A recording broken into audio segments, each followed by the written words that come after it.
OK, on continue.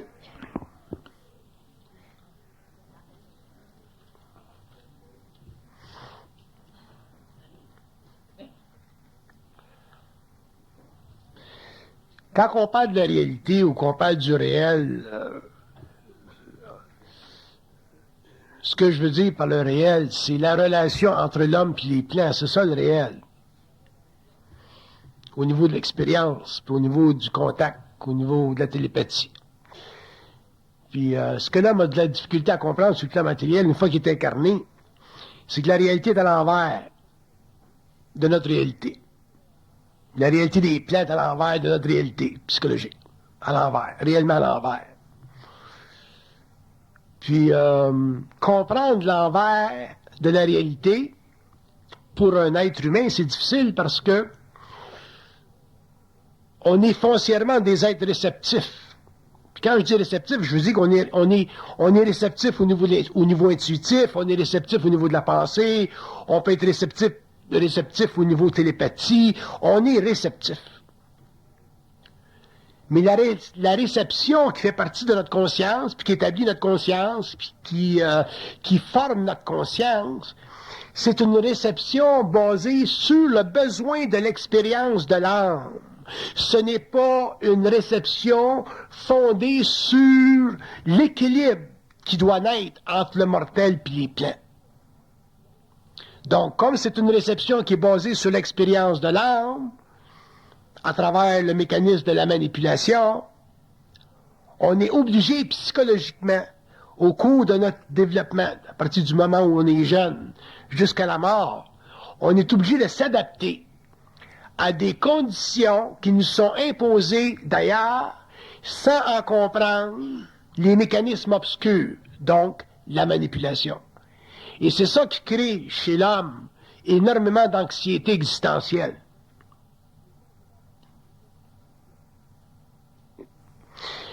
À partir du moment où l'homme va entrer dans un cycle évolutionnaire ou dans un cycle d'évolution, où il va prendre contrôle de son territoire psychique, autrement dit de ce qui se passe dans sa tête, il va pouvoir finalement renverser les tables sur l'invisible et automatiquement augmenter son pouvoir de perception. Mais non pas en fonction de ce que l'invisible veut lui faire croire ou veut établir, mais en fonction de sa capacité de lutter contre l'immersion instantanée de ses pensées dans une conscience qui n'a pas la maturité de sa propre lutte. Une fois que l'homme va avoir la maturité de sa propre lutte, autrement dit, à partir du moment où l'homme va être habitué à lutter contre les plans, à partir du moment où l'homme va toujours être en guerre contre les plans. Quand je dis être en guerre contre les plans, je veux pas dire qu'il est toujours de mauvaise humeur. Je suis pas toujours de mauvaise humeur avec eux autres. Cela, je suis toujours en guerre avec eux autres. Dans le sens que je m'en laisse jamais imposer par eux autres.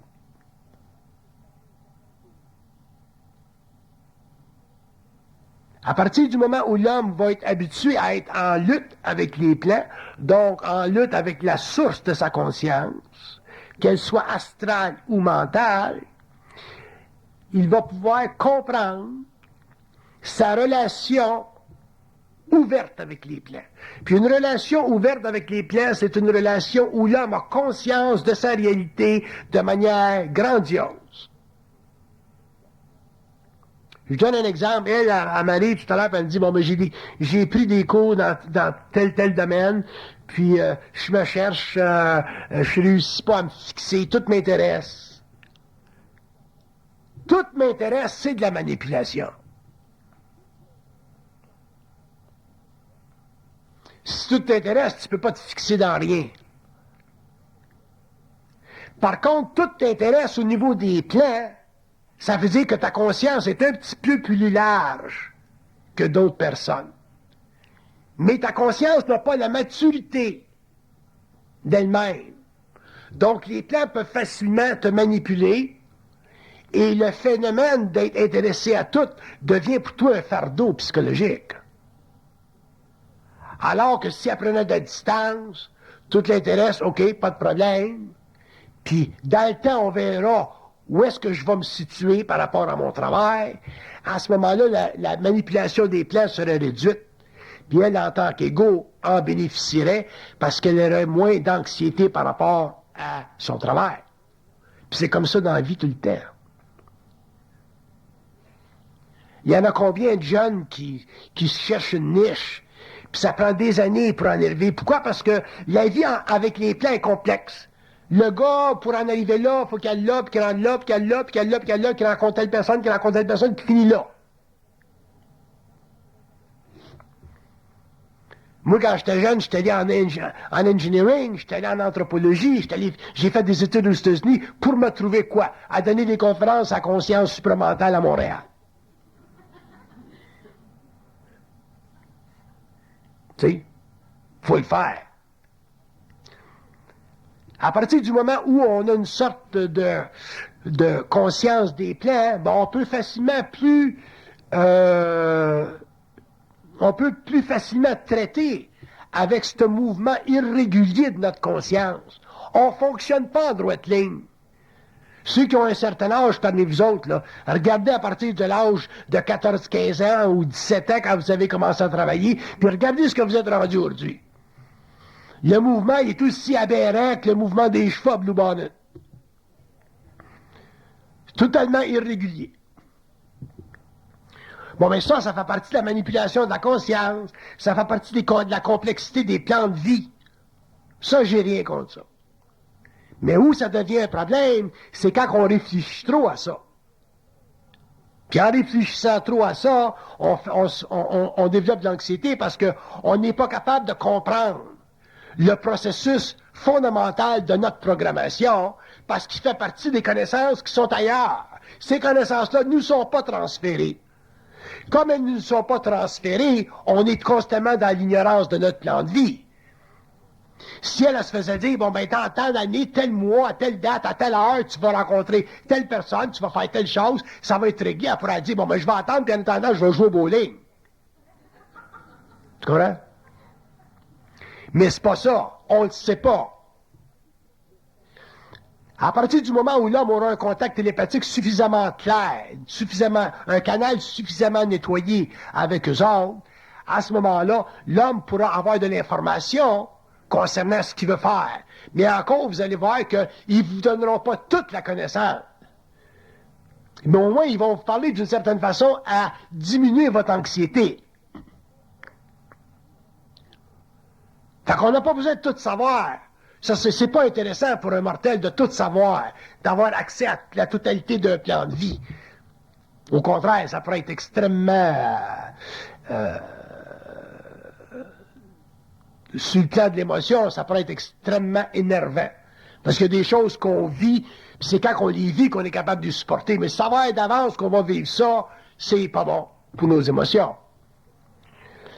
Que l'homme sache pas, que l'homme ait pas accès à la complexité de son plan de vie, ça, j'ai pas de problème avec ça, mais que l'homme soit capable de dealer avec eux autres concernant des mouvements qu'il veut faire d'une façon intelligente, dans la mesure où il est capable d'établir un équilibre avec la source. Là, à ce moment-là, c'est à son avantage. Fait que si elle, là-dedans, elle dit, bon, ben, quand est-ce que je vais pouvoir me fixer en relation avec les cours que j'ai pris, ils peuvent dire, bon, ben, tu verras. S'ils disent au moins tu verras, ben, au moins c'est tu verras. Mais s'il n'y a pas de tu verras, si tu n'as pas de réponse, puis tu as une des pensées qui essaie d'analyser une situation, à ce moment-là, là, tu vis beaucoup d'anxiété. Donc, à partir du moment où il y a une communication avec les plans, c'est déjà quelque chose, puis avec les thèmes, la communication deviendra de plus en plus perfectionnée. Moi, si je leur demande quelque chose, puis ils me disent, tu verras, on va les envoyer chier, ils vont dire, veux-tu me parler comme du monde? Fait que je suis capable de les forcer à me répondre, parce que j'ai une autorité sur eux autres, pour des raisons d'énergie, d'évolution, et de conscience, en ce qui concerne la relation entre l'initié et les plans systémiques. Mais pour l'homme, c'est difficile parce que l'homme n'est pas capable d'émater. Puis pourquoi est-ce que l'homme n'est pas capable d'émater? À cause de ses émotions. Donc la relation que l'homme a avec les plans, ça a toujours été une relation spirituelle. Les initiés de l'évolution ont toujours eu une relation spirituelle avec les plans. le Christ, Moïse, toute la gang, ont eu une relation spirituelle avec les plants. Ça a donné naissance sur la terre aux religions. Mais dans l'évolution, les initiés n'auront pas de relation spirituelle avec les plants. Ils vont avoir une relation mentale. Une relation mentale très froide. Et c'est à cause de la relation mentale très froide avec les plants que l'homme va finalement se libérer de ses émotions spirituelles et finalement rentrer dans une conscience systémique, c'est-à-dire une capacité de régler sa vie à partir de la terre, au lieu de se faire régler sa vie à partir des airs. Bon, mais ça, c'est de la conscience. C'est de la conscience intégrale, c'est de la conscience intégrée, c'est de l'intelligence créatrice. Mais ça demande que l'homme en arrive avec le temps à se libérer de sa naïveté par rapport au plan. Et sa naïveté par rapport au plan est fondée sur un principe fondamental qui a été exécuté pendant l'évolution depuis des siècles, c'est celui de la croyance. Les croire, c'est se faire fourrer. Tant que vous ne comprendrez pas ça, si vous êtes bien mieux de penser, puis vivre dans l'illusion de penser, que d'établir un lien télépathique avec eux autres, parce qu'ils vont vous avoir à tout coup. C'est des manipulateurs. Et quand je dis que c'est des manipulateurs, je ne dis pas que c'est des manipulateurs dans un sens négatif du terme. C'est que la manipulation fait partie de l'ordre des choses. Puis vous allez dire, ben, pourquoi est-ce que la manipulation fait partie de l'ordre des choses? Puis je vais vous dire, parce que ça fait partie des lois hiérarchiques.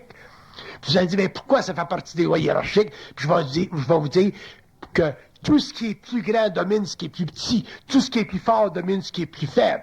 Tout ce qui est plus vaste domine ce qui est moins grand. Tout ce qui est plus intelligent dans le sens de tout ce qui a accès à plus d'informations domine ce qui est moins informé. C'est des lois hiérarchiques. Ça existe, ça a toujours existé.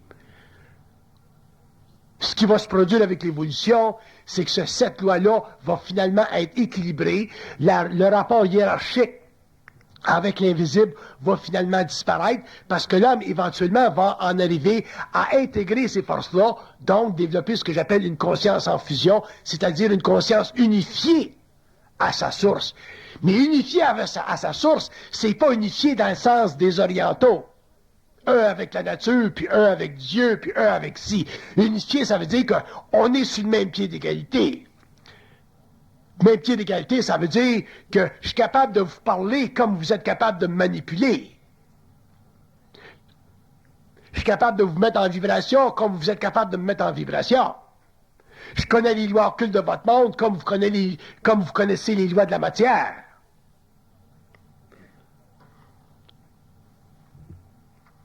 Ça, c'est comme un type un homme conscient, par exemple, qui serait en contact avec une entité astrale et qu'il saurait que l'entité astrale est sur tel plan, qu'elle fait telle chose, puis qu'elle vit de telle manière, ça créera un choc à l'entité astrale. Parce que les entités astrales n'aiment pas être dévoilées à l'humanité, parce que le secret qu'ils ont par rapport à l'homme, ça fait partie de la manipulation.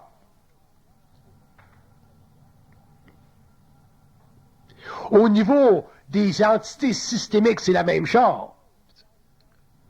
Mais pour que l'homme ait accès aux autres dimensions, alors qu'il est dans la matière, il faut qu'il soit capable de s'instruire de lui-même. Mais s'instruire de lui-même, ça veut dire quoi? Ça veut dire mettre son esprit en vibration. Mettre son esprit en vibration, ça veut dire quoi? Ça veut dire ne vivre aucunement de son périsprit. Ne vivre aucunement de sa mémoire, ne vivre aucunement des systèmes de support qui font partie de sa civilisation. Autrement dit, de vivre dans le vide total de sa conscience continue. À ce moment-là, il est capable, même s'il est sur le plan matériel, il est capable d'établir les bornes, les normes d'une relation systémique occulte avec une entité, qu'elle soit astrale ou qu'elle soit mentale. À ce moment-là, il y a un équilibre entre l'homme et les forces occultes, ou entre l'homme et sa source. Mais pour que l'homme en arrive à ce stage d'évolution et à cette époque de sa propre conscience, il faut qu'il commence graduellement à bannir de sa conscience le fameux phénomène de croyance qui a été institué pendant l'évolution parce que l'homme n'était pas en lutte contre les dieux. Mais à partir du moment où il est en lutte contre les dieux pour regagner le terrain perdu de sa conscience primordiale, donc ce qu'on appelle la liberté intrinsèque, je parle pas du libre arbitre, là, la liberté intrinsèque. Une liberté intrinsèque, c'est une liberté qui permet à un mortel d'établir une relation avec un immortel dans une conscience absolue. C'est ça une liberté intrinsèque. Ça veut dire savoir que tu sois mort, que tu sois en conscience éthérique, que tu sois sur le plan matériel, ça n'a aucune différence, ça fait aucune différence à ta conscience, parce que ta conscience en soi est immortelle. C'est simplement ta corporalité qui est finie. Mais pour ça, il faut que l'homme soit libre de son périsprit. Votre périsprit, c'est la totalité de la connaissance qui fait partie de votre conscience personnalisée. C'est ça que vous avez lu, c'est ça que vous avez appris, c'est ça qu'on vous a dit. C'est pas ce que vous savez par vous-même. Ça vient de l'extérieur. On vous a donné l'autorisation. On vous a autorisé à savoir telle chose, telle chose, telle chose, et vous êtes devenus, au cours des âges, des êtres connaissant certaines choses, des êtres éduqués à certaines choses, des êtres informés de certaines choses, mais non pas des êtres qui sachiez ou saviez par eux-mêmes, ou qui savaient par eux-mêmes. L'homme ne sait rien par lui-même, parce qu'il est toujours confondu par le monde des esprits à travers une pensée qui est nullement créatrice, simplement réfléchie. Donc, avec l'évolution, l'homme deviendra libre, c'est-à-dire, il exercera le droit universel à sa liberté intrinsèque, à sa liberté intrinsèque. Et ce droit est fondé simplement sur la nature même de sa propre lumière. Il n'y a rien de sorcier là-dedans. Il n'y a rien d'extraordinaire là-dedans. Ça fait partie de sa lumière. Et sa lumière fait partie de quoi? Sa lumière fait partie de la conquête des ombres. La lumière de l'homme fait partie de la conquête des ombres qui constitue naturellement, durant l'évolution, la structure fondamentale de son ego planétaire qu'on appelle le périsprit. Un homme sans lumière, ça n'existe pas. Tous les hommes ont de la lumière, mais il y a tellement d'ombres dans leur lumière qu'il n'y en a plus de lumière. Mais un homme qui est dans sa lumière, qui exerce la liberté intrinsèque de son esprit, est capable, sur un pied d'égalité, à tous les niveaux de gestion de son énergie fondamentale, de traiter avec des êtres, qu'ils soient incorporés dans la matière ou qu'ils soient en dehors des plans matériaux. C'est normal. On le sait, ça, quelque part en nous-mêmes. Mais on n'a jamais exercé ce droit-là, parce qu'on a toujours eu peur de pécher contre les dieux. Et cette notion-là nous a été inculquée par les religions pour nous garder dans l'ignorance, ce qui fait partie des lois astrales de l'évolution, parce que les religions sont l'expression des mondes astraux. Les religions ne font pas partie du monde mental.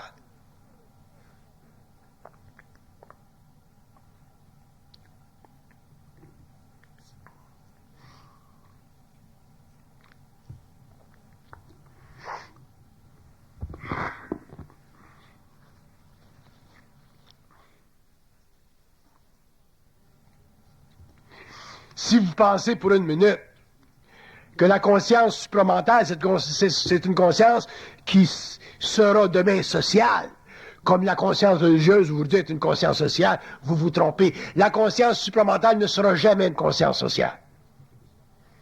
Ce sera toujours une conscience individuelle. C'est le changement de la direction du pendule. L'involution, l'évolution. C'est un V. Et à la pointe de ces deux lignes-là, c'est zéro. Ce point zéro-là, c'est le vide absolu de la conscience. C'est le point où l'ego devient transparent.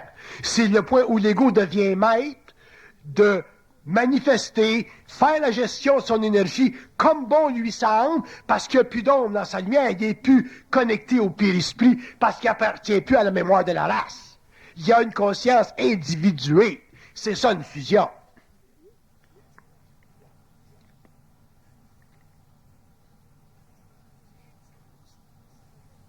Vous pouvez pas vous attendre à des résultats concernant la conscience ou votre conscience personnelle, comme vous pouviez vous attendre dans le temps, dans l'évolution, à des résultats en ayant voir des maîtres dans le rien ou en ayant l'église le dimanche.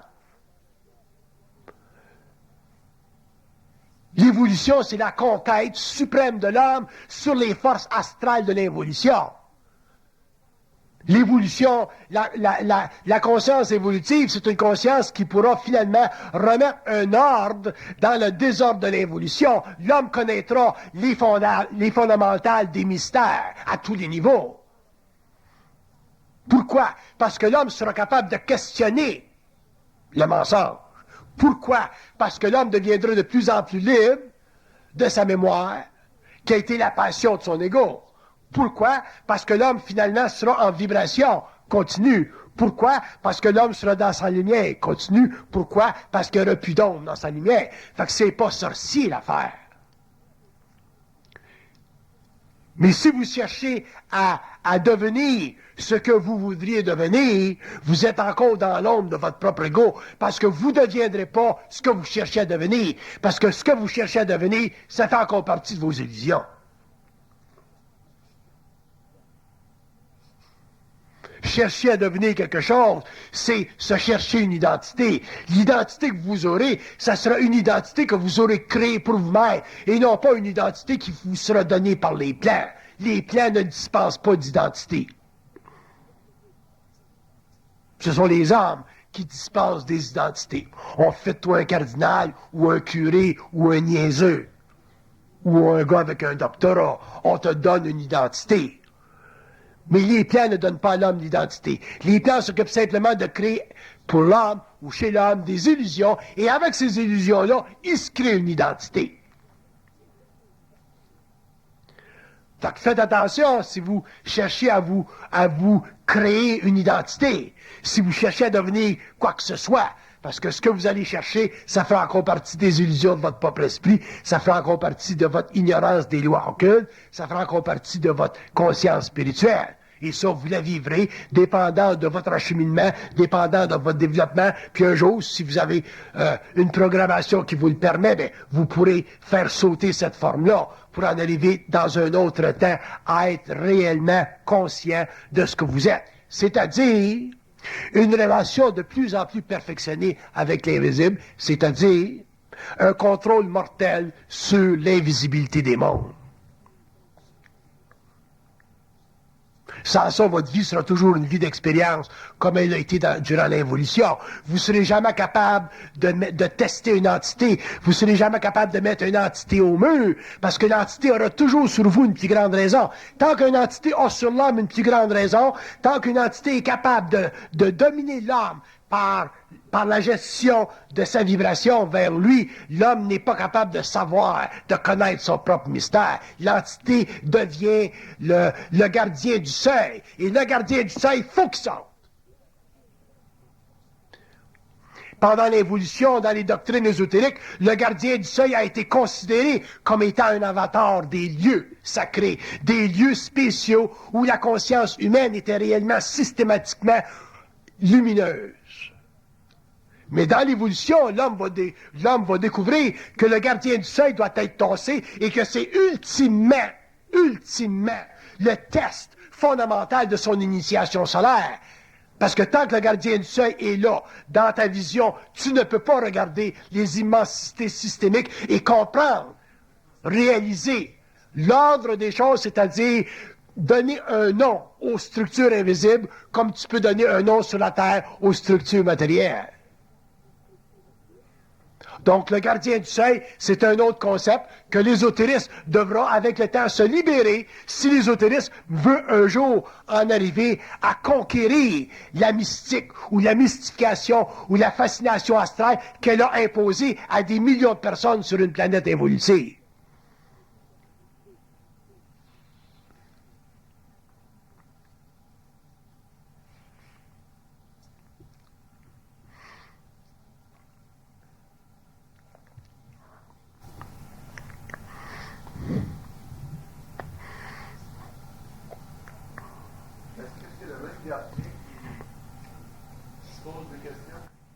Le gardien du seuil, c'est une entité qui a le devoir de garder toute âme en dehors du contact avec elle-même, à travers l'esprit, son esprit. Donc, le gardien du seuil, c'est une barrière. Le gardien du seuil, c'est la force qui permet à l'homme incarné de supporter la vie à l'intérieur du mensonge pour que son esprit ne soit pas troublé. Donc, le gardien du seuil a une grande fonction occulte au niveau des plans. Par contre, l'homme, en tant qu'être conscient, pourra en arriver à concrétiser sa vie, c'est-à-dire concrétiser son intelligence, établir la nouvelle fondation d'une nouvelle civilisation sur le plan matériel. Il faut qu'il soit capable de déplacer le gardien du seuil, autrement dit, éliminer de sa conscience personnelle le moindre obstacle à sa propre lumière personnelle. Sa lumière, c'est son esprit. Vous allez dire, ben, quelle différence qu'il y a chez l'homme entre son esprit et l'ajusteur de pensée? Il y a une très grande différence. L'ajusteur de pensée, c'est un être systémique indépendant, morontiel, qui a comme fonction de systématiser sa relation avec l'homme en développant des formes de pensée pour que l'homme ait conscience de penser afin qu'il puisse développer un ego planétaire. Ça, c'est son rôle. L'esprit de l'homme, c'est quoi? L'esprit de l'homme, c'est la totalité de l'énergie de son âme, libérée de son esprit, dans la lutte avec l'ajusteur de pensée. Ça qui crée finalement la fusion et qui donne finalement à l'homme conscient un statut universel, c'est-à-dire une capacité de regard dans les archives, c'est-à-dire une compréhension très avancée dans la structure des mondes, donc dans la psychologie organisationnelle de son moi, qui, dans le fond, représente la totalité de ce que l'homme a besoin sur une planète expérimentale pour être bien dans sa peau. S'il n'y a pas ça, il ne peut pas être bien dans sa peau, parce qu'il est toujours à la recherche d'une identité. À travers l'amour, à travers le travail, à travers la structure sociale, à travers son expérience confuse de la vie, il est toujours à la recherche d'une identité. Puis arrive à 80-85 ans, il est tellement fatigué dans son esprit qu'il est content de mourir.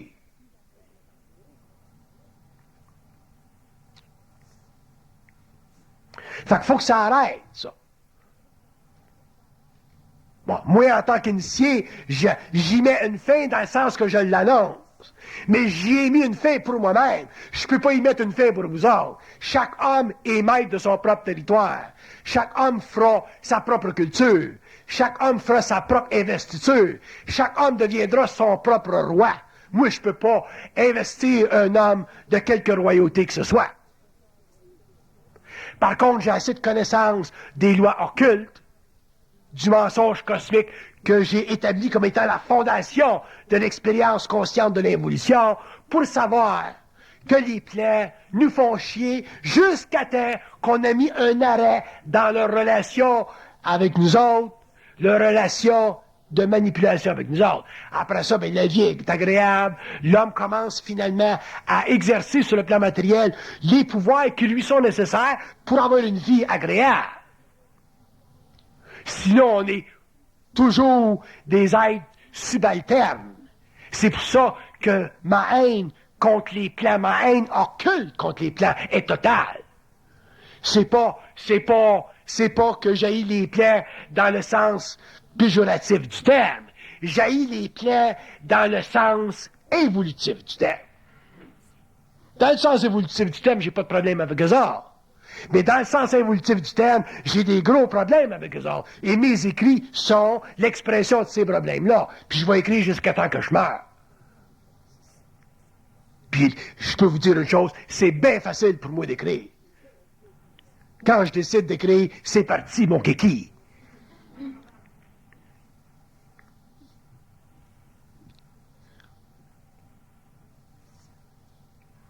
Mais l'homme conscient, il écrit un livre, je ne sais pas comment ça s'appelle, il écrit un livre. Les hommes écriront des livres. Ils écriront des livres à leur niveau. Et ces livres-là, à leur niveau, ça servira pour des gens à tel niveau. Donc, les livres qui viendront de la parole ou de la conscience d'un homme en évolution, ce sont des livres importants. Mais dans tout mouvement de conscience, dans toute expérience de lecture, dans toute observation de la réalité des mondes, l'homme devra forever s'abstenir de la croyance. Parce que la croyance, c'est fondamentalement un besoin psychologique de l'ego de se rassurer contre une finitude parce qu'il n'est pas capable de supporter une infinité. Alors qu'un homme conscient est capable facilement de vivre dans le vide de sa conscience pour toujours extraire de ce vide systémique-là de la matière qu'on appelle de la pensée pour éclairer ses frères dans le monde. Il est là le but. Créer quelque chose avec rien. Et si l'homme n'est pas capable de créer quelque chose avec rien, c'est-à-dire de mettre en vibration sa lumière, qui elle est capable de créer des formes nécessaires à l'évolution de la conscience humaine pour ceux qui sont arrivés à un certain niveau de développement dans le monde, à quelque niveau que ce soit, pour quelque race que ce soit, mais à ce moment-là, il n'est pas créatif. Il est encore en gestion, il est encore en évolution, il est encore en développement et il se cherche encore une identité. Mais quand l'homme aura une identité, ce sera très facile pour lui de s'instruire de lui-même et automatiquement instruire les autres. Mais cette fois-ci, quand il instruira les autres, il instruira les autres dans la connaissance et dans l'importance de ne pas croire à ce qu'il dit. Un homme qui vous engage à croire ce qu'il dit est déjà astralisé. Un homme qui vous engage à croire ce qu'il dit est déjà astralisé. Un jour, vous comprendrez ça. Il ne s'agit pas pour l'homme de croire ce que l'homme dit, il s'agit pour l'homme de savoir ce que l'autre dit. Et là, la différence. Don't ask me what I know. Tell me what you know and we'll see if we can agree. Grosse différence. Donc, la haine que j'ai contre l'évolution, contre les systèmes de croyances, de quelques coins du monde qu'ils viennent, cette haine-là, c'est une haine occulte fondamentale qui est à la base de la reconstruction de la conscience humaine pour l'évolution de l'homme et la prise de conscience qui est nécessaire pour que sur la Terre, il cesse d'être un animal accoutumé. Assujetti, sans puissance personnelle, sans conscience créatrice, obligé de toujours s'abreuvoir à la fontaine de l'ignorance sanctionnée.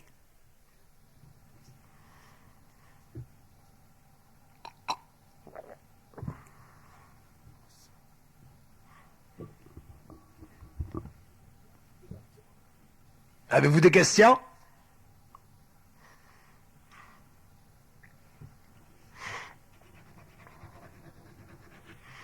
La conscience supramentale, donc, le concept qu'on donne à la psychologie évolutionnaire, c'est une conscience qui est nouvelle. C'est une conscience que l'homme lui-même se créera à sa mesure. Ça ne se discute pas une conscience. Si elle est en conscience, puis moi je suis en conscience, sa conscience est aussi valable que la mienne. Ça se discute pas de la conscience. Puis quand tu es en conscience, puis tu rencontres quelqu'un qui est en conscience, puis qui te dit, bon ben, telle chose, t'es obligé de fermer ta gueule et de dire, ouais, c'est vrai, c'est intéressant. T'es supposé de comprendre ce qu'elle te dit. T'es supposé de savoir ce qu'elle te dit. Si t'es pas capable de savoir puis de comprendre ce que l'autre personne te dit, t'es pas en conscience créatrice, t'es en conscience réfléchie, puis t'as un problème d'identité, t'as un problème d'ego, puis éventuellement, il va y avoir une guerre de mots entre vous autres. Puis il y en a un qui va finir par dominer l'autre. Il y en a un qui va finir par être plus doctrinaire que l'autre. Il y en a un qui va former une école.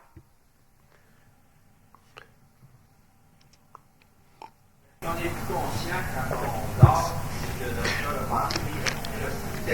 Quand on dort, on est en impuissance. La seule chose qu'on peut faire quand on dort, c'est aller ses plans, puis quand on va ses plans, on y va pas en conscience. Fait que quand on n'y allait pas en conscience, quand on dort, on est simplement des animaux au repos. L'intelligence est pas activée, Puis le contact avec les plans se fait à travers le rêve, donc à travers des formes pensées, dans un méli-mélo tellement abominable qu'on se réveille le matin et on a de la misère à comprendre nos rêves. À moins d'avoir une certaine médiumnité puis avoir développé une certaine façon de le faire parce qu'on a une certaine vibration, finalement, qui nous permet de les décomposer, nos rêves, puis de les comprendre. Mais avec le temps, l'homme, quand l'homme s'endormira puis qu'il dira ses plans, mais l'homme rêvera plus, il sera en conscience, ses plans. Il sera éveillé, ses plans. Ça fait partie de son évolution. Fait qu'en attendant, quand on rêve, on se repose. Puis c'est bon. Puis il y a beaucoup d'informations qui nous viennent. On peut utiliser le rêve pour comprendre cette information-là. Il y a des gens qui sont bons à ça. Puis ça leur est utile. Ça fait partie de l'évolution de l'homme.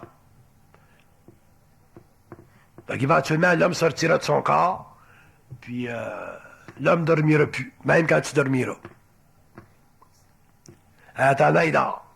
Puis il dort profondément, autant le jour que la nuit.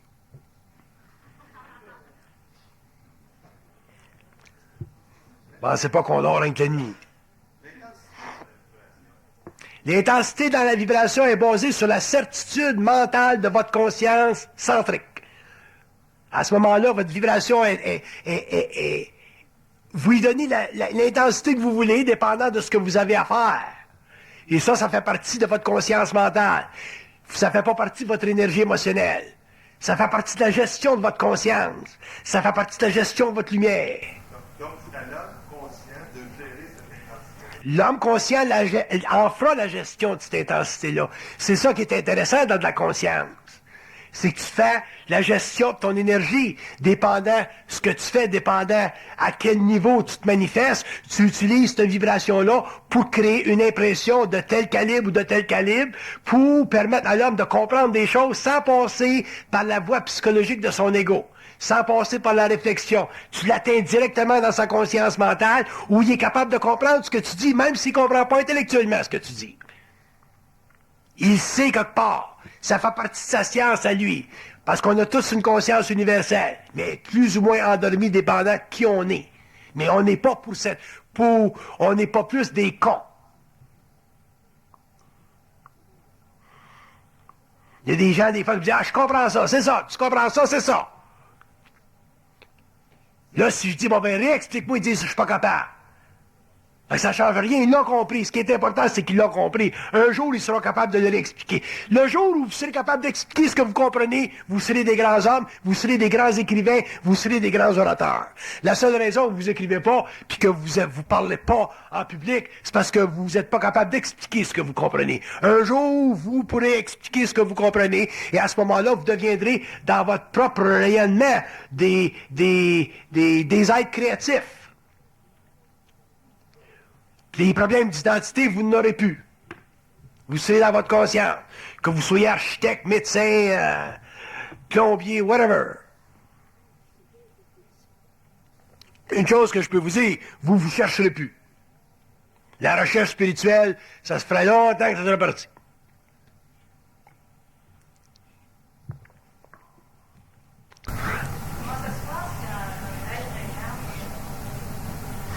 Comment ça se passe quand un être s'incarne sur Terre?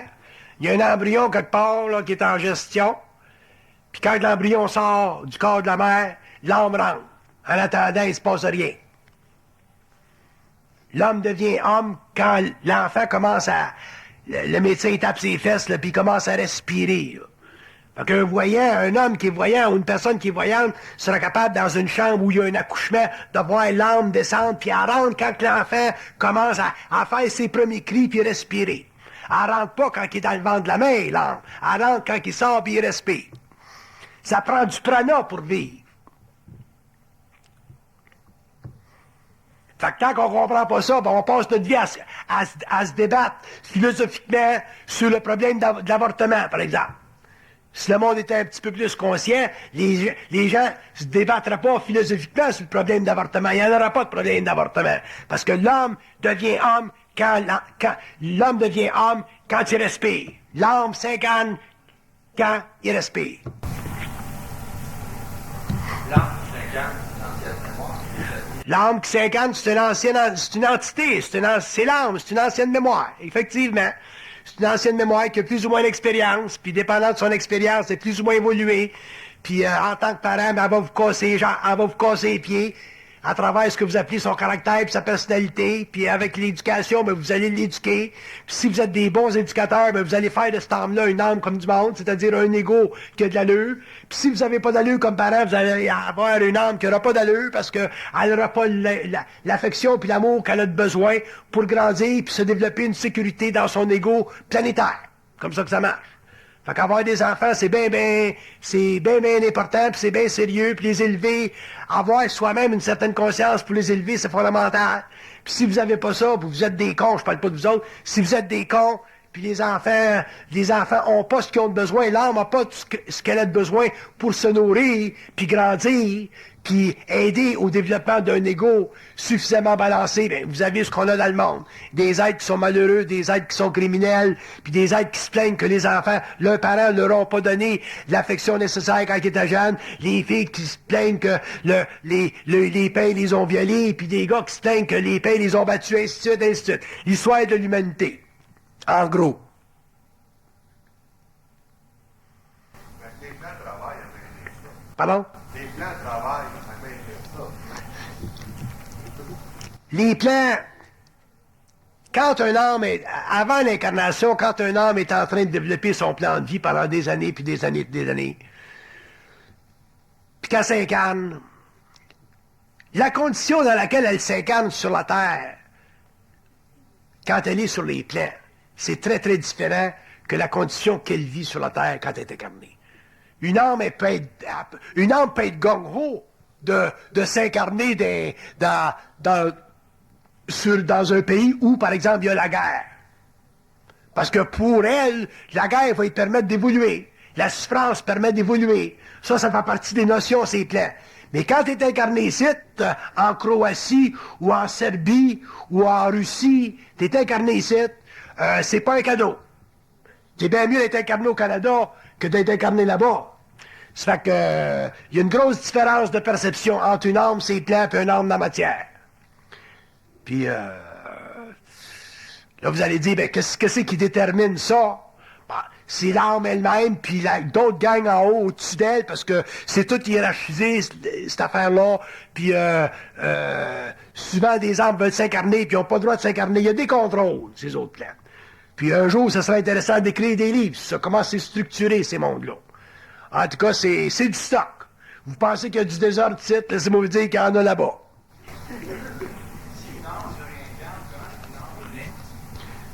Si une âme se réincarne, oui. Les nouvelles âmes. Les nouvelles âmes, à moins qu'il y ait je sais pas combien d'âmes, c'est quand les mecs, c'est quand on a peut-être plusieurs fois du mec, c'est encore comme une âme. Mon cher ami, des âmes, il y en a tellement, vous n'avez pas d'idée. Puis il n'y aura jamais assez de corps pour toutes les remplir. Puis les âmes sont pas que sur le plan matériel, il y a des âmes sur le plan astral, il y a des âmes sur d'autres planètes qui sont incarnées. Essayez pas de comprendre la relation mathématique entre les âmes qui sont ces plans et les âmes incarnées sur le plan matériel. Il y aura toujours assez de corps ici pour les recevoir, cette gang-là. Laissez-moi vous dire ça.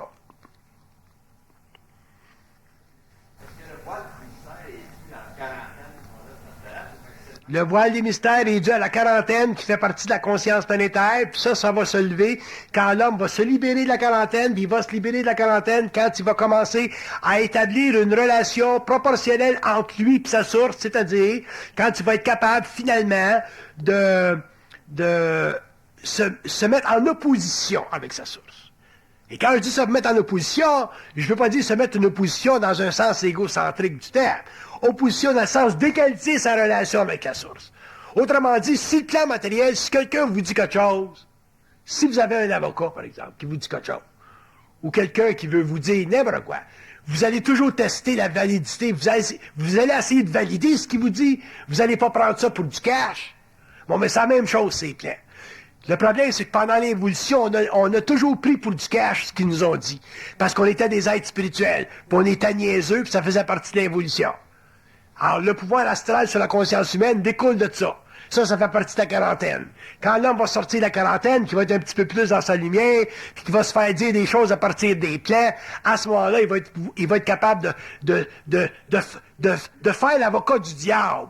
En voulant dire, si tu me dis quelque chose, démontre-moi-les ça. Prouve-moi-les ça.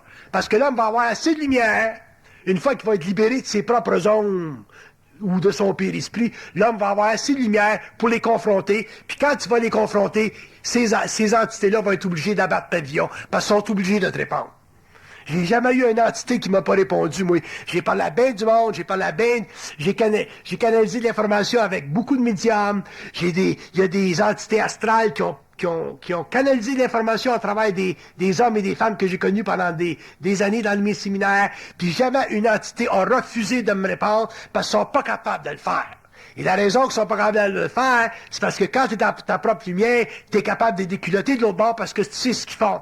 Puis quand tu sais ce qu'ils font de l'autre bord, ça les fait chier parce qu'ils perdent le contrôle sur l'homme, ils perdent la domination, et à ce moment-là, l'homme se retrouve dans une situation de conquête de l'invisible, et ça fait partie des grands mystères de son évolution, ça fait partie des grandes craintes du monde astral, et ça fait partie du grand mensonge cosmique sur la Terre.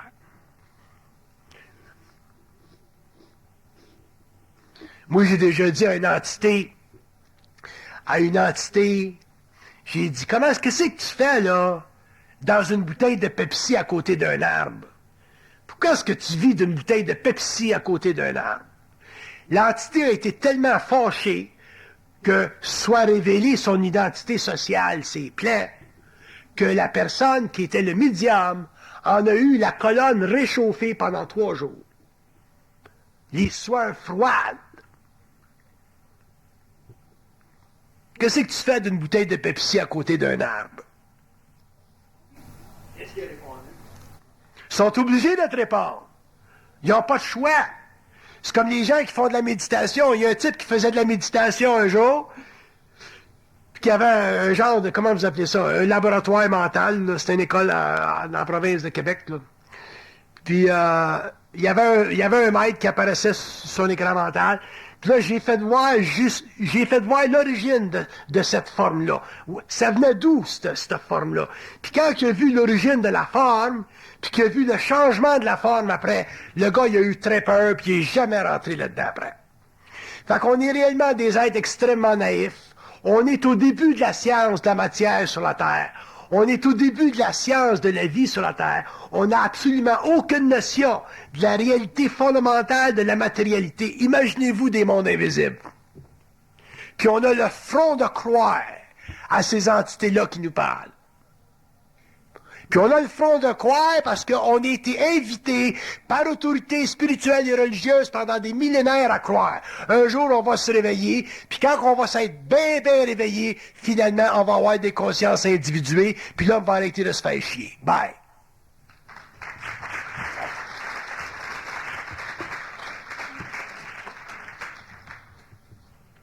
Coupe ça, là.